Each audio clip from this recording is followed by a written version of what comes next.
Hi everyone, I'm Any New Province, and this week we're playing Blue-Black Exhume for Net Benefits, the series where we explore the benefits of net decking in Pauper. Blue-Black Exhume is a sweet archetype that I only noticed popping up in Pauper over the last couple of years. It's a lot less all-in than what you see with the red-black variants that are trying to cheat an Ulamog's Crusher into play as quickly as possible. Tyler29's 5-0 Blue-Black Exhume list is trying to control the board and your opponent's plays so that by the time you do actually exhume a big creature into play, it's impossible for your opponent to deal with it and bounce back. First, we have the namesake card, the card that allows us to do all of the broken things we want to do. It's Exhume. It costs 1 and a black for a sorcery and allows each player to put a creature card from their graveyard onto the battlefield. It's pretty difficult to build around Exhume in such a way that your opponent won't always get a creature back with it as well. When we exhume a creature, we're going to try to get so much value out of it that the creature our opponent gets back doesn't matter. Let's have a look at the creatures we're going to be exhuming first. We'll start with Striped Riverwinder, which costs 6 and a blue for a 5/5 with hexproof. We probably won't be hard casting this.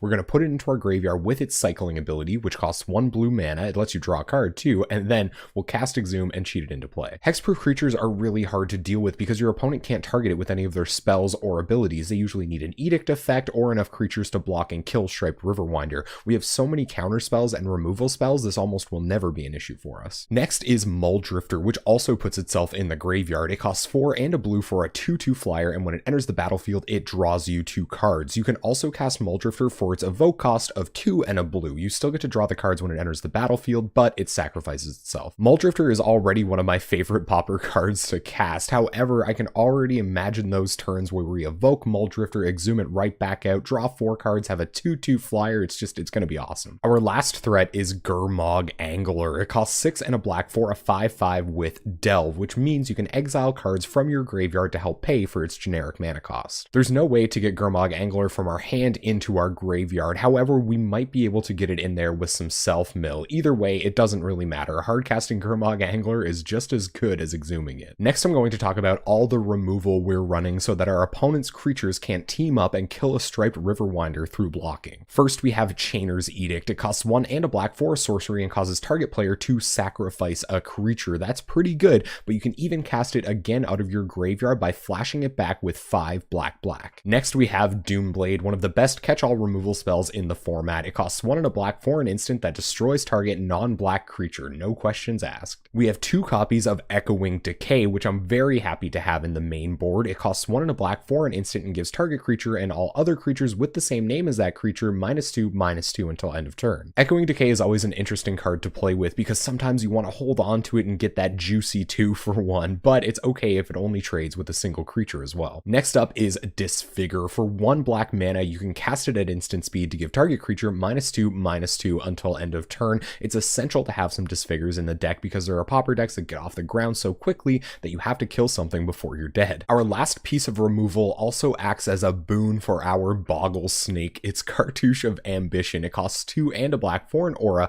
that gives enchanted creature +1/+1 and lifelink. Also, when Cartouche of Ambition enters the battlefield, you may put a -1/-1 counter on target creature. I think because Burn is such a popular Pauper deck, it's really smart to have some main deck life gain. Cartouche of Ambition does exactly that while killing an elf or a fairy or something for you. The rest of our interaction comes in the form as 4 catch-all counter spells. They cost blue and counter target spell. Because we're running more of a value-based game than an all-in game like a red-black Exhume list, we're running a ton of card filtering and card advantage. That package starts off with a couple of copies of Preordain. It costs 1 blue mana for a sorcery and allows you to scry 2, then draw a card. Some of the best card filtering in the format. We're also running Forbidden Alchemy, which not only generates value by giving us 2 cards eventually, but it also stocks our graveyard for our exhumes. Forbidden Alchemy costs 2 and a blue for an instant and allows you to look at the top 4 cards of your library, put 1 of them into your hand and the rest into your graveyard. The way it gets you 2 cards eventually is that you can flash it back out of your graveyard by paying 5 and a black. Finally, our last non-land card is one of the best blockers in Pauper. It's Augur Daughter of Bolas. It costs 1 and a blue for a 1/3, and when it enters the battlefield, you look at the top 3 cards of your library. You may reveal an instant or sorcery card from among them, hopefully an Exhume, put it into your hand, and put the rest on the bottom of your library in any order. Alright, let's have a look at this mana base. Our non-basics start with 2 copies of Bojuka Bog. It's awesome to have some main deck graveyard hate so that our opponent won't be able to get a creature back with an Exhume. We're also running 3 Dimir Aqueducts. We can cheat on our mana a little bit because of these Karoo lands only having 22 lands and maybe eventually hard casting a Striped Riverwinder, but it can also pick up our Bojuka Bog so that we can reset our opponent's graveyard when it's time to Exhume again. We have 4 copies of Dismal Backwater, your standard Pauper duels in blue and black. They enter the battlefield tapped. When they enter the battlefield, they gain you a little bit of life, and when they're untapped, you can tap them for blue or black. For basic lands, we have 8 basic islands to make sure we have an untapped blue source early on for our preordains, and we have 4 swamps just so that we have enough black mana to Exhume on time on turn 2. Alright, let's have a look at this sideboard. First, we have a couple of copies of Spell Pierce if we need something more efficient than our counterspell, or if we just need to counter more spells. We have 2 copies of Spell Stutter Sprite. These are really good in the elves and burn matchups. I'd love to see a couple copies here. We have 2 copies of Duress for getting rid of anything in our opponent's hand that might be able to deal with our Boggle Snake. We have 2 copies of Cartouche of Ambition to bring in the burn matchup, or in matchups where there's a lot of X1s. We have 2 Relic of Progenituses for controlling our opponent's control graveyards. We have 1 copy of Flood for locking down a Tireless Tribe. I actually love this one up in here. It's sweet. We have 2 copies of Aura Flux for blowing up any enchantments on our opponent's side of the battlefield. We have 1 copy of Pestilence to deal with a bunch of X1s. This is also a sweet one-of sideboard card. And